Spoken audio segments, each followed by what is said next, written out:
À l'écoute, exprimez-vous en toute liberté.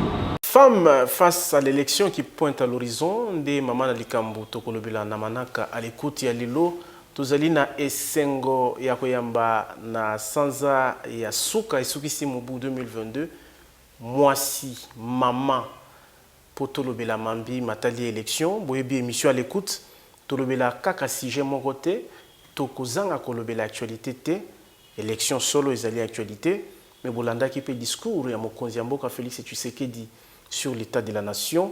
Leloto koloba Félix Tshisekedi azali na mikili Amerika ako participer na sommet États-Unis Afrique. Tozali na mambi ebele akolobela insécurité na est ekolo Congo démocratique. Ezali aussi la te kala mingi te awa bakoko se uti kozwama bato bakoko bakokufa na Kinshasa mbula enoki ebomi bato ebele. Bilan Tobanzi, gouverneur ya ville ya Kinshasa opesa biso bangonga mizali koya mais toyebi ke na malweka bato bakufi na matadi kibala bato bakufi na Delvaux bato bakufi tokozela ba bilan ya biteni mosusu poto ba kosala bilan total mais sinon na ba information auto sili kozwa déjà plus de 40 morts ezali enregistrés puis ba dégâts matériels et belé route nationale numéro 1 topé route Matadi Katani na ngambo Matadi Kibala tokolobela ngo na manaka à l'écoute ya lelo tozali na sengonde na lobaki ya koyamba présidente ya Ligue des femmes et parti congolais social-démocrate PCCD kombo na ye Karine Mpwekela oya pesibiso honneur bolobaka à l'écoute ya mbaka cité tala mama Karine Mpwekela boye malamu pembote. Mbote ndeko Kadhafi, merci na équipe nyonso oyambi biso lelo na émission à l'écoute. Namoni déjà d'entrée de jeu aussi au PC bas sujet oyo ezali d'actualité. Na sepeli vraiment to manyola bas sujet surtout oyo ezali kolobela élection.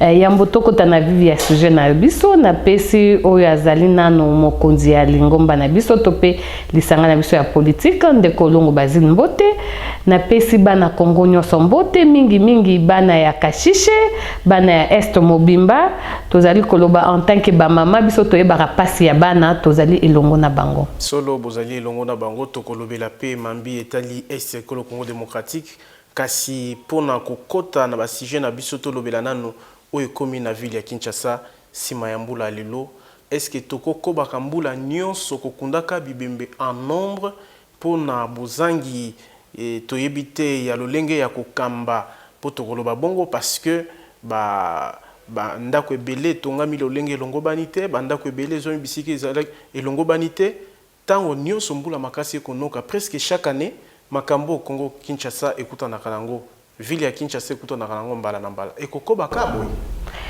Merci mingi ndeko Kadhafi olobi eloko malamu mingi olobi est-ce que toko continuer kaka kolela soki otali mingi depuis ndeko Gérard Mulumba akomaki vice-gouverneur à Kinshasa bazali kolekana na équipe nae ya kotalaka esika nini batongi mabe boyebi Kinshasa ezali mboka o etongami kala tango ya ba Belge e bango ba prévoyaki esika nini mai ekoki koleka esika nini mai o ezali ko uta babisika ekeseni o ya makasi ekoleka pona kokende kokota na o babengi Kalamu à part Kalamu o ezali peut-être ba rivière naturelle ezali batongaki pe o tobengaka ba caniveau na Kinshasa mais c'est quand okomona que bandeko congolais ekomi momesano mutu akoki kosomba lupangu na ye selon plan cadastral et ceux qui par exemple ezali 20 sur 20 mais à côté la kenzela etikali na espace monene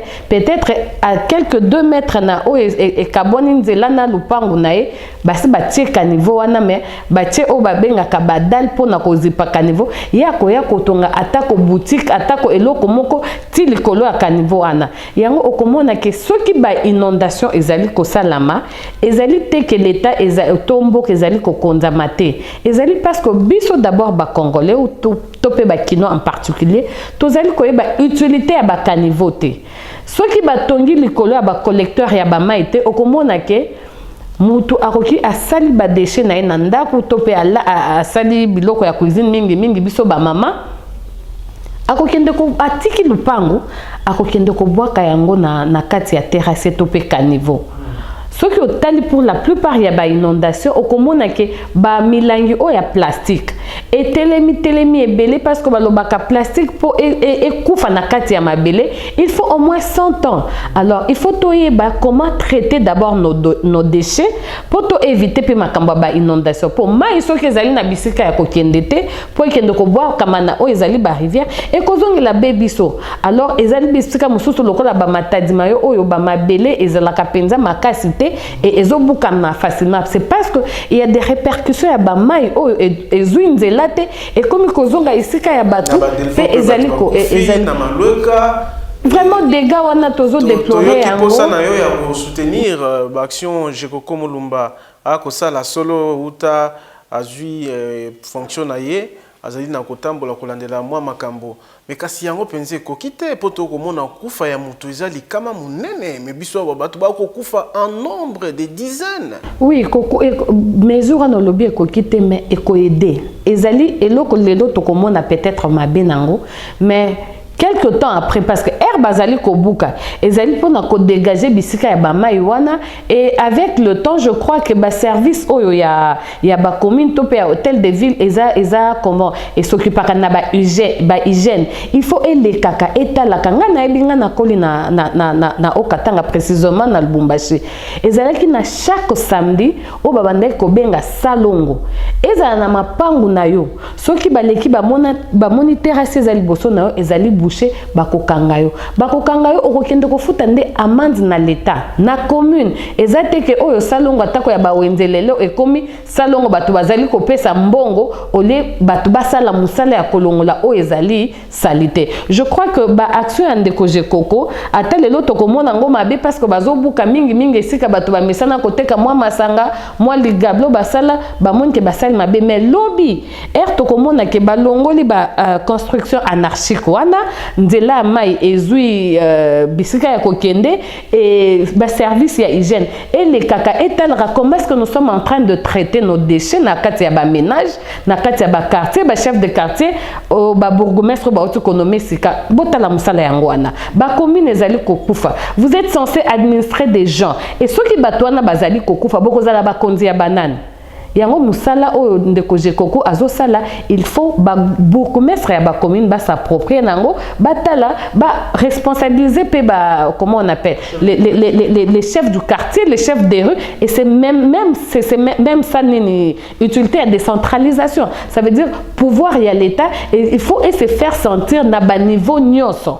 Au monde, il y a un lobby na exact kaka ko soutenir musala ya ndeko Jekoko pona ko soutenir te mais pour tous aller comme on a malamu oyo et comme meme la biso. C'est très bien et to présenter ba condoléances na biso na mabota nyonso bazui likama ya liwa et solo ezali pasi mais nzambe azwa molimo to milimo ya bandeko na kimia nyonso et puis ya mbango malamu biso pete ba kobongo la bizareli yoka mambi mama asili koloba ata kobongo balobi Jekoko Mulumba telemelaki ordonnance lobi makambo ya co-responsabiliser ba bourgmestre mais to koyoka wa ke Jekoko Mulumba atelemelaki nomination ya ba bourgmestre o esalemi en violation ya mobeko.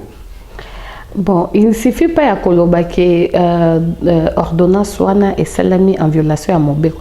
Mobeko nini soki ndeko Jekoko a télémeli ordonnance, il faut appeler sa biso soubassement au lobby qui a lobby et salami en violation ya Mobeko. Et violer Mobeko. Ben ceux qui a démentir ango alors biso toroki ko s'attarder nango te peut-être que ça fake news. Batu balingi kaka ba koti sa virus na musala oyazo sala. Donc non, on ne sait pas s'attarder là-dessus parce que Yemoko a démentir yango. Si il s'avérait que aloba ki yango, mais il faut to mais ça n'a raté kolobaka ka eloko pona koloba. Na telemeli net bandeko mingi ba lobaka. O facha asali lokote. Soki otuni pa mama, facha asali lokote na domaine nini. Ponga na koki ko démontrer na domaine nini asali loko. Au monde, il suffit pas de dire seulement que na telemeli ordonnance ya mokonza mboka po et violer loi. Il faut une disposition ni ya loi oyo mokonza mboka a violé. Très bien. Tolobaki ya wa femme face à l'élection qui pointe à l'horizon de maman na likambo. Il y a émission na biso mokonza mboka na discours na sur l'état de la nation. Ayaki pe ko beta c'était que maponami kosala ma coûte que coûte na 2023 ya mboto zo apena sija maponami yango to kitati na ba calendrier consort discours à mokonzi ya mboka yo yambi yango ndenge nini puis okosala commentaire nini sur ces discours. En tout cas discours ya mokonzi ya mboka na yambi yango malamu nakoki kosala moi commentaire moké parce que nga nazalaki na kati ya palais du peuple lorsque mokonzi ya mboka bandaki ko s'adresser na nation congolaise. Ya yambo oyo ngai nasilaki ko retenir parmi makambo mokonzi ya mboka lobaki ezalaki likambo ya état de siège. Tomonaki ba député ya Est ba sanganaki pona kolobake mokonzi ya mboka alongola état de siège. Umeli pe bambula mbula mobimba na ndambu bato bazokufa kaka bunagana baboto mokonzi ya mboka alakisi mokonzi ya mboka alakisaki bango ke état de siège écotique la libella te na ba province na biso mibale o ezali Ituri na Nord Kivu. Mais asilaki kolimbola ba député réunis en congrès na ba sénateur que ezali na ba comment on appelle ezali na ba action mususu oyo ezo salama sur le terrain et cadre idéal pour esalema ezali état de siège.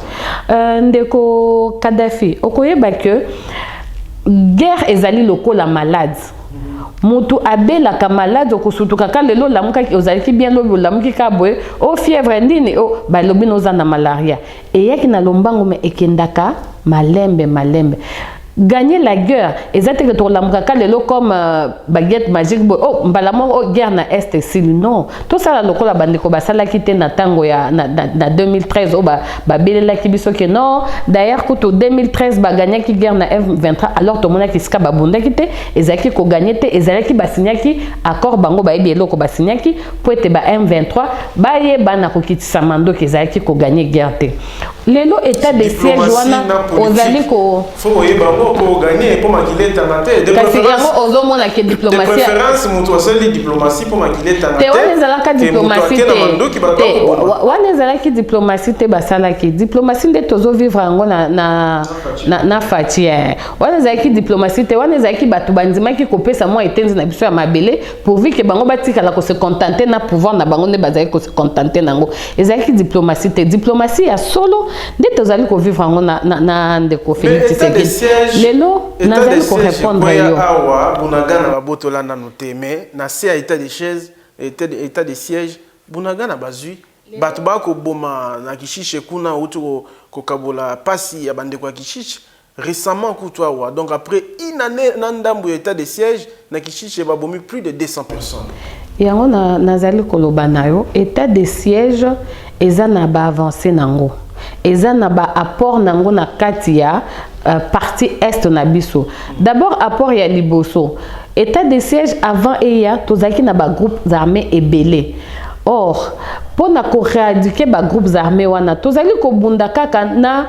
M23 te ndenge ba état de siège ekende konezaki kaka M23 te ça veut dire ezaki na partie est wana tozaki na ba Codeco ba centaine de groupes mais lelo état de siège est celle qui est éradiqué par groupes armés et belés.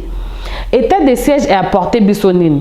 Aujourd'hui, na discours ya mokonzi ya mboka, alakisa ki biso ba avancer à état de siège. D'ailleurs, même biso moko tozali komona yango. Rwanda ezaki compté parmi ba premier producteur ya cobalt alors que Rwanda azana cobalt te. C'est parce que Rwanda azali komema ban minerai na biso illégalement azali bon. Koyiba, il faut dire les choses comme telles que azali ki koyiba et en complicité na quelques autorités civiles il y a partie est bazali koyiba bazali kokati sango na ngambu ya Rwanda et sur le plan mondial Rwanda zali kobima lokola yende numéro 1 ya cobalt yende boye on va voir même l'économie du Rwanda était vraiment boostée à partir ya ba minerai na biso mais état de siège eye oyebi ke ba soda basala na bango jeté soda so basi ba pesi consigne ke nanzela oyo eloko boye ekoki koleka te pamba te ezali koleka na ndenge ya mayuya soda à côté les melelo kwana. Aujourd'hui tozo kana Rwanda et comme na ba fonctionnaire mususu baza ba impayé, ce qui total na ba publication lelo Rwanda azali sous compté parmi le premier producteur il y a cobalt T et d'ailleurs au komona ke et booster même économie à province il y a nord Kivu na est il y a sud Kivu. Donc la partie est état de siège et ko sala que na côté à Rwanda balela sur les plans économiques. Et d'ailleurs, sur tout le monde que peuple rwandais bazali déjà collé là parce que bazo se retrouver économie na bango ezali sous malamuté. C'est même la voie, il y a déstabilisation parce que le président de la République l'a dit. Pour que tous le peuple rwandais. Exactement. Pour biso na Congo na partie est tous à la Kine, il faut tout changer leadership na Rwanda. D'ailleurs, avant même président de la République Lobayango, oyambaki mokonzi nanga na partie awa, asilaki Kolobayango, il faut tout ça là tout changer leadership na Rwanda. Déjà au moni ba peuple rwandais bazali des cœurs ou bazali koyo kapé mokonzi na mboka, c'est là où je dis le président Félix et écoutez même au-delà de nos frontières, les lotos ali comme on a mokonzi ya Sénat, ya Rwanda a démissionné. Donc ça veut dire que ayoki mbela ya mokonzi ya mboka na biso, il faut tout changer le leadership na kati ya Rwanda. Voilà quelques points où nakoki koloba état de siège est apporté na partie est na biso. Mokonzi ya mboka pe na kati ya discours na ye alobelaki élection parce que élection parce que tozaki déjà volet sécuritaire. Est-ce que ba maman ya Congo bino ba femme politique parce que na présenté ki wa Karine Pouekela comme présidente il y a ligue de femmes il y a PCSD. Est-ce que na kokoso ya insécurité autozui il y a kokoso autozui na ngambo ya est au Congo démocratique na bitumba Rwanda ko bondisa biso à travers wa M23 maman ya Congo maman ya politique ya Congo azo jouer partition na ye. Oui, ngala ko koloba ke d'abord ce qui totali malamu ezali biso ba mama mutu tozonyo kwa mana bitumba oyo Rwanda azali ko bondisa biso parce que quand tu regardes le nombre de déplacés, les nombres c'est plus les femmes et les enfants qui en pâtissent parce que talakaka balobaka moi sina mwana bazaba être oh, il faut qu'on protéger. Alors nous en tant que femmes politiciennes, qu'est-ce que nous pouvons apporter comme disons comme solution comme biso to solution na biso ezali tozali koloba na ba maman d'abord ba maman tozala éveillé. Ozali komona ceux qui hôtel bien ba arrestation ezali ki ebele awa ezali kaka nous-mêmes les Congolais aussi nous sommes parmi ba tout oyo bazali ko sunga Rwanda ebundisa biso. Alors biso ba mama bato bazali ko kende ko infiltrer ou bien bato bazo sunga ba Congo ezali bana biso to boti ezali mibalo biso tozali ko vanda na ovanda na kuluna tope mutu oyo azali ko sunga biso azali ko sunga munguna na biso aya ko bundisa biso. Il faut dénoncer, il faut que les mamans soient éveillées ya kotala nani oyo azali pembeni na yo tozala kaka te na mutema ya bo mama tozali koyamba tozali kobatela tozali kobomba mais to bomba banguna te na kati ya mabota na biso na kati ya ba foyer na biso. Donc les mamans les femmes doivent être éveillées pour dénoncer banguna oyo bazali zinga na biso bazali ko faciliter ce que banguna na biso ozali Rwanda à travers ba M23 ba kokota na kati ya mboka na biso Congo. Plus de 300 000 déplacés. Tout le gouvernement a lancé qui action moko ya solidarité et tout le premier ministre Sama Lukonde a fait qui chèque il y a 20 milliards de francs congolais pour venir en aide. Tout banzi était bisoban sotocha le boko pour na rosunga bande kokuna pasi ezali makasi même konzi mboka robela qui peut élection alobi coûte que coûte na 2023 élection au Salama. Mais selon Batumusuba komona lokola ezaka ba discours n'engeza ko Salama na eleko ya président Joseph Kabila kasi volonté penza ya solo penza ezalité dans la mesure où ba base et l'onami na zelo donc oyo ko kwena na mopepe ba base wana natangi déjà constitution ya bureau ya Seni kondima ya kadi mekenda na kokoso bureau oyo bato bazwa mi wana soit disant ba débaucher mususu ya FCC o ba ko reconnaître te consensus et Joamate calendrier et bimi mokonzi mboka rassuré parce que élection est en faveur naie pour cour constitutionnel ils a déjà mis en place au yebi batundenge et ba démontrer qui ba politique adverse na bino de ba démontrer qui mambi wana ndenge salama na violation ya mobeko likunzi donc mokonzi mboka a lobby makambo élection parce que abungisi nyonso oyo kozala favorable naie ndeko Kadhafi omoni soki tolandi ba politicien congolais to ko avancer te mingi bato o ya opposition bazali na bazoloba ke oyo esalami na cour constitutionnelle et salami selon mon côté mais baya ko prouver biso qu'est-ce qui a été violé ya kadima bazala kiawa o poto pona kadima basali ba retard o bakokai kosala parce que eux pour eux bazali na posa to kende na élection te tala au moins bande na biso bazana na opposition bazali banguna na biso te to vandaka air moko en dehors de vos caméras to liaka na bango fufu to milaka na bango mai bazali koloba na biso to ana posa ko kende élection te boni mokonzi Félix azali ko kende ka ala posa ka to kende élection biso to ana posa ya dialogue pour to intégrer comment on appelle gouvernement ça veut dire ils sont pas prêts natangi kombo mutu te mais na ebiso karake ba oyo bino bozo mona ke bazali banguna na biso na politique bazali banguna na biso te to vandaka donc soki nga na longwe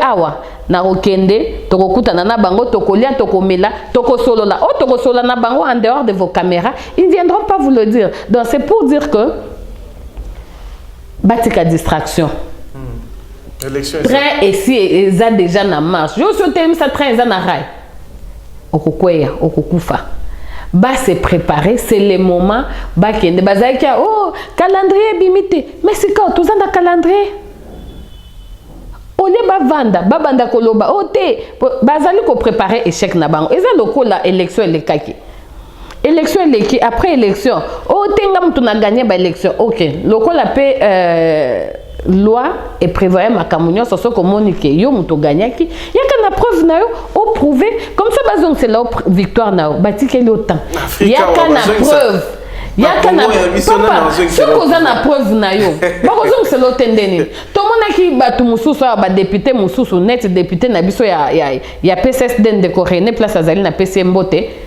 baibaki victoire na il était le mieux élu na Okatanga baibaki victoire na niveau à seni ba publier qui était mais loko lazaraki na ba preuve na akendaki na cour constitutionnelle pe bazong c'est la qui victoire na boni ba oyo ba lobaki ba gagnaki na présidence soki ozalaki na ba comment on appelle ba preuve na yo ba bengisaki yo yaka ko laksa biso o comme ko noza na ba preuve na yo c'est pour dire le moment est déjà là le président de la République a dit qu'il y aura élection.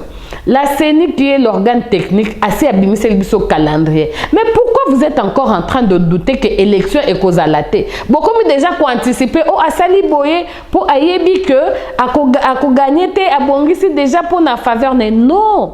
Bino boyebi ke oyo Félix a saleli peuple congolais bakopé ça le sous confiance na mandat mususu ezali koya yango déjà bosu bomoni échec na bino qui se pointe à l'horizon asalini ndeko Kadhafi soki apparemment ça na palmarès mobima makambo asali soki olandaki ata état de la nation oyo mokonzi asalaki mikoleleki awa okoyeba mokonzi apesaki na ba chiffres comme sur le plan éducationnel. Gratuité de l'enseignement. Tolongwe na 16 millions de bana au bazali ko kende classe, to komi na 22 millions quelque chose. 5 millions je crois. Je crois que c'était 5 millions parce que de 16 à 22, je crois que c'était 5 millions. Il y a bana oyo lelo bazali ko kende kelasi nanzela ya gratuité et enseignement. Tala likambo mokonzi asali. Lelo tozali ko se plaindre na Congo tolobi plus précisément na Kinshasa kuluna eleki. Ce que tali mingi ba kuluna wana tozali koloba lelo, ce sont pour la plupart bana oyo bazana 18 ans, 20 ans, 17 ans, en tout cas pour au moins na mutu ya 30 ans, 35 ans na kuluna ezali rare.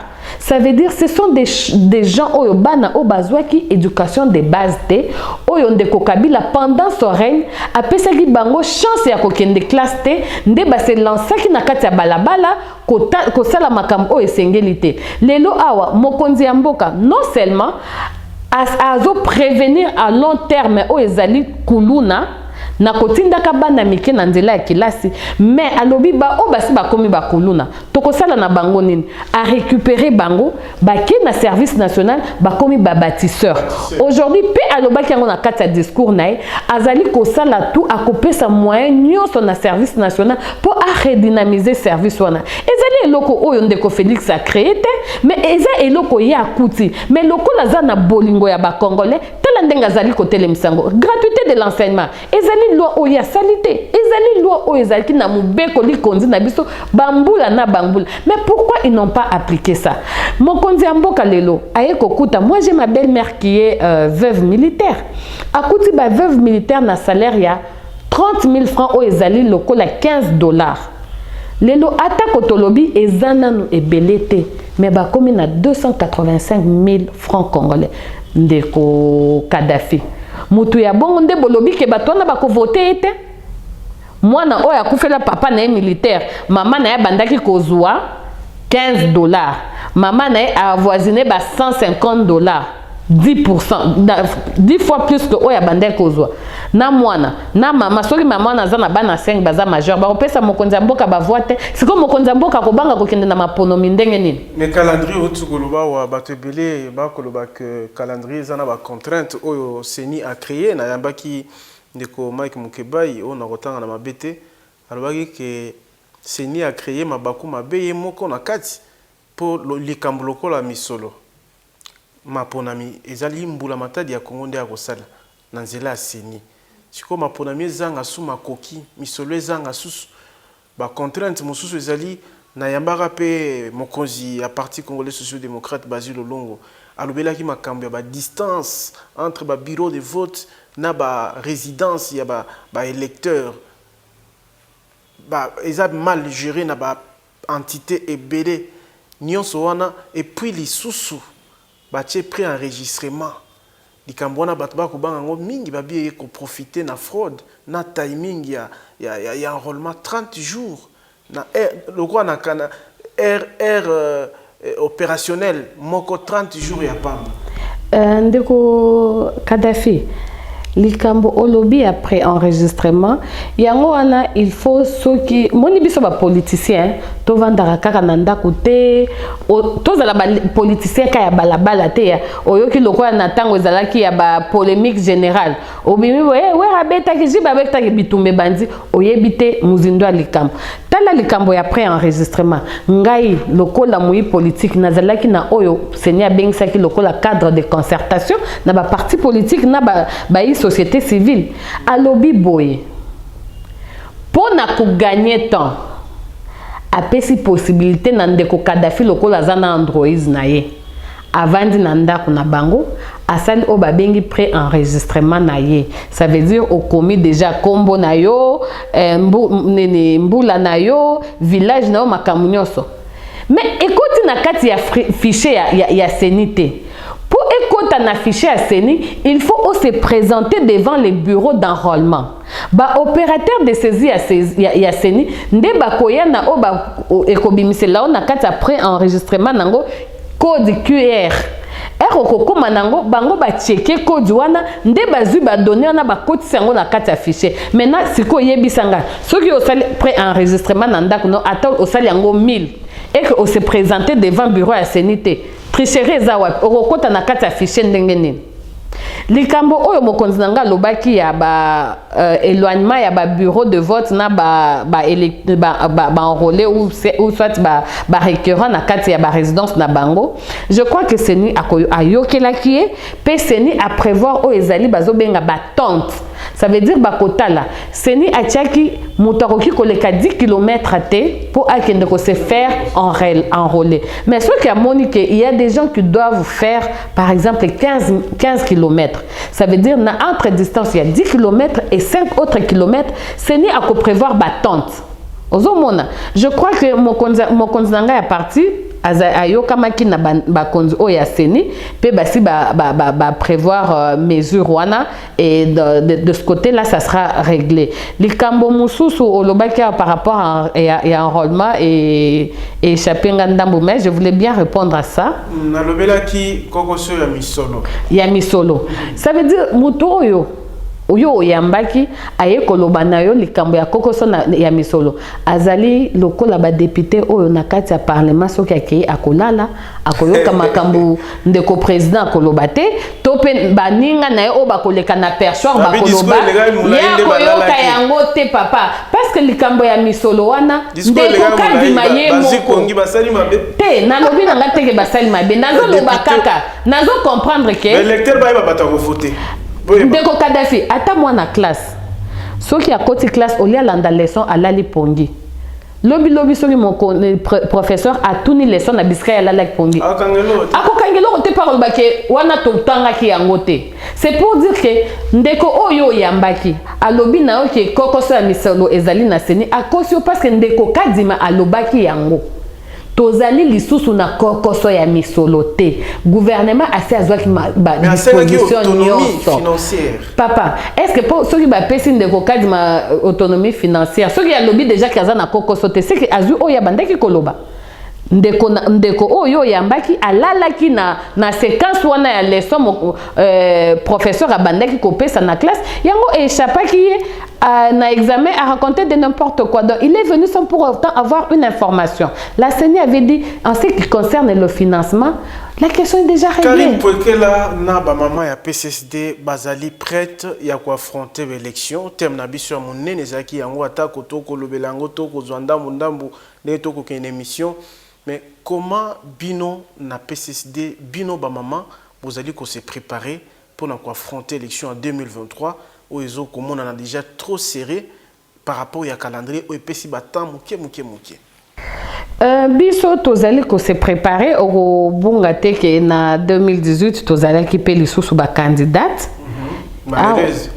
Non, pas malheureuse, expérimentée parce que tozoki ba voix na biso, mais oh et salamaki atako tozaki proclamé, on ne peut pas dire qu'on était malheureux. Donc tozaki ba candidat ou topé tozali ba candidat expérimenté. Ozo comprendre. Tozali ko milengela surtout na innovation oyo eye na loi électorale oyo ya koloba que liste oyo eko présenter au moins 50% ya ba femmes et qu'on a exonéré na comment on appelle na caution biso na PCSD tozali komi lengi la makasi et longo na regroupement tozala nango pete ba mama soki kaka ya PCSD te atako ya ba parti mususu tokosangana na bango tozala ebele pe awa nazali ko benga soki tosali statistique ndeko Kadhafi okomona ke c'est plus les femmes qui vont s'enrôler. Mais pourquoi tozala kanabasi mingité na kati ya parlement? C'est parce que les femmes hésitent. Mais biso tozali siko ko sensibiliser ba maman pour na kolobake to suka kaka na kokende ko pesa ba papa ba voter biso moko pe tozala ba candidate pe basi to soutenir basi o ba kozala ba candidate sika bokomona ndenge makambo ko changer oyebi soki lelo to komi na basi ebele na kati ya ba institution ndeko Kadhafi na ebisi yoke ata o tozali ko belela o détournement o corruption ebele ekosila parce que naturellement la femme est loyale. La femme n'est pas corruptible. Vous comprenez? Il y a un ministère à portefeuille à Makambona, entreprise minière. Et ça, moi, c'est à Kokambango qu'on a été. Bon, on a des allégations parce qu'on a des preuves non notées jusque-là. Présomption d'innocence ezali ko senga keto protéger mwasi oyo nazo yokango kana banzela ya ba réseaux sociaux lokola batunyoso mais jusque là muto aye na ba preuve lokola na mukolo président de la République ayambaki biso jeunesse balobaki mokonzi mboka ba ministre no bazali corrompu mokonzi lobi bosuka na koloba te ke bazali corrompu mais boye langa ba preuve. Il y a des preuves qui sont sorties dans la salle. Ba ke ko pesa mokonzi ata ko na ebité so ke zaki ya secteur nini parmi ba membres du gouvernement mais mokonzi mboka ayebi secret na parce que je crois qu'il est déjà en possession de ces preuves là. To suka ka te kaka na koloba ke o azali na portefeuille azali moi si bazali ko funda mais ba bazali ko funda ba si ba la question preuve. Je crois que plateau nayo ezali polele pona onyo azali na preuve aya koloba. Il suffit pas seulement d'alléguer les faits, mais il faut en apporter aussi des preuves. Donc maman, vous allez décider cette fois-ci. Vous allez décider à occuper ba fonction très élevée na mboka cette fois-ci. Et surtout que mon candidat à mboka azali élevé le quoi champion ya masculine positive ou quelque chose comme ça positif. Donc ça veut dire que ensemble naie lokola azali na souci ya ko soutenir ko élever ba maman ko autonomiser ba maman et ensemble na première dame ba maman toko accéder na ba fonction à l'écolo pe toko tombola mboka na biso. Apparemment ba femme politique il y a eleko ya Fachi Béton parce que Félix Tshisekedi est déjà président depuis le 24 janvier 2019 voilà paki Seleka Topendai il y a comme mokonzi ya Congo démocratique. Tout comme on a ba maman politique, bozo trop proche de la première dame, elle n'est pas trop politique. Au fait, ce n'est pas que ba maman ya nini tozali trop proche de na première dame. C'est que nous avons compris, première dame alingi maturité. Elle est en train de poser beaucoup d'actes, mais dans le silence, dans le calme. Tokoye bate yazali lokola. Même na Bible balobi, ceux qui liboko ya droite et pessi, ya gauche et yebate. Sinon, elle est comme une publicité. Elle est vraiment proche des femmes, elle aide beaucoup la société, mais dans le calme. Atagobiso ba femme politicienne. Tozali toujours en contact na maman première dame, mais ça se passe dans le calme. On a ba conseil na azali ko pesa biso, azali ko l'acception de nini ya kotambola. Je crois qu'elle n'est pas trop dans le théâtre. Alors, ce qu'il faut dire, na ba maman pour na ba élection, ba maman certes, on lance un message à ba maman à PCCD, mais pour na ba maman nyonso ya Congo pour na basi, bilingue basi, base en attitude nini parce que l'élection zoya ndengo lobby, mon konziamboka peut rassurer kiango, s'il faut qu'on croire na loba mon konziamboka 2023 c'est déjà demain, élection est à la porte na biso. Nakoyebisa ba maman bo bangate maponami o ezali koya. D'ailleurs une autre disons eloko mususu na ngana bakisa tokosuka kana élection présidentielle to législative nationale na provinciale te tozo kitatina ba conseiller urbain communaux plutôt. Ça veut dire ba maman ceux qui ont monique okokokate na députation nationale okokokate na députation provinciale pour na présidentielle déjà biso tostotikeli mokonzi na biso toza na eka moko toko voter. Ça veut dire kita atati na ba conseillers communaux. Chaque candidature na oko banga et l'autre côté, on va se soutenir. Cette fois-ci, on se dit, la femme doit voter pour sa sœur femme. Donc, maman Téléma, chaque candidature na yo, oko ba voix pe ébélé. On va se soutenir. Donc, ça veut dire moi en tant que ozo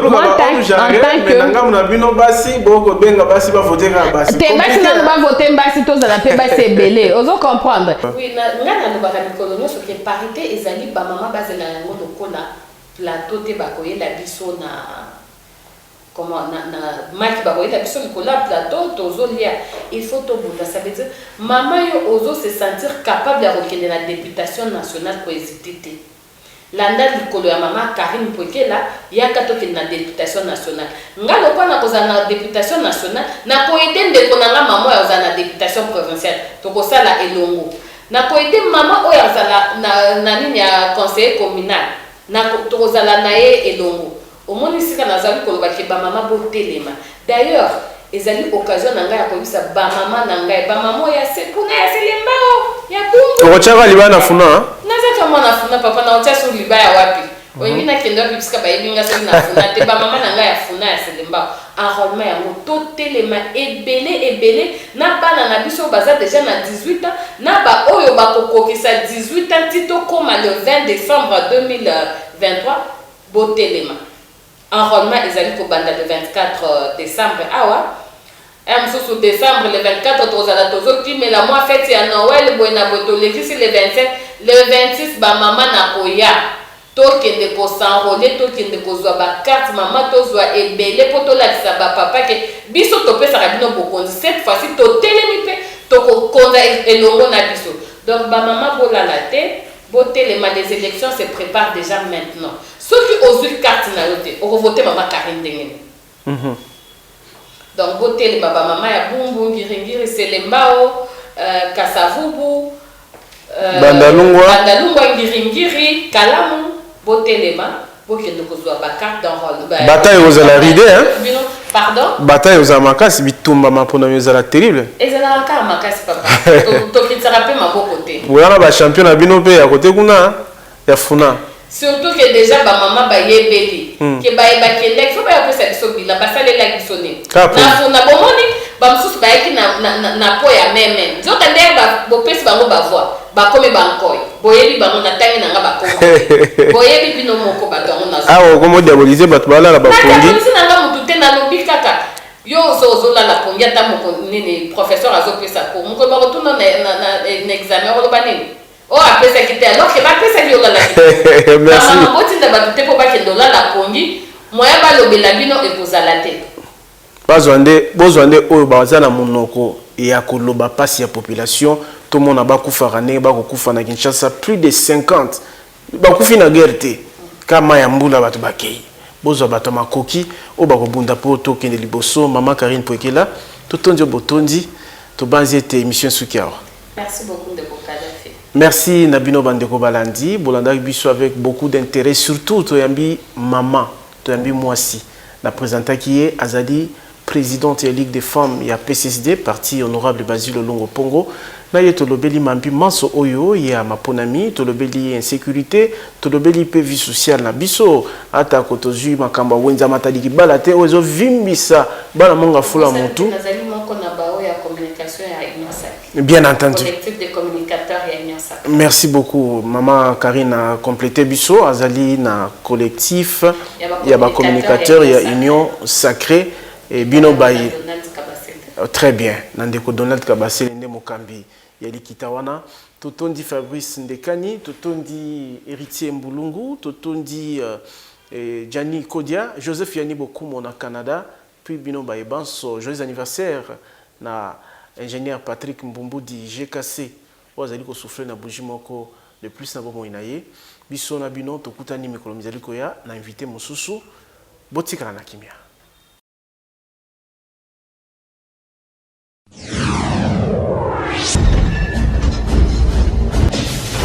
À l'écoute, exprimez-vous en toute liberté.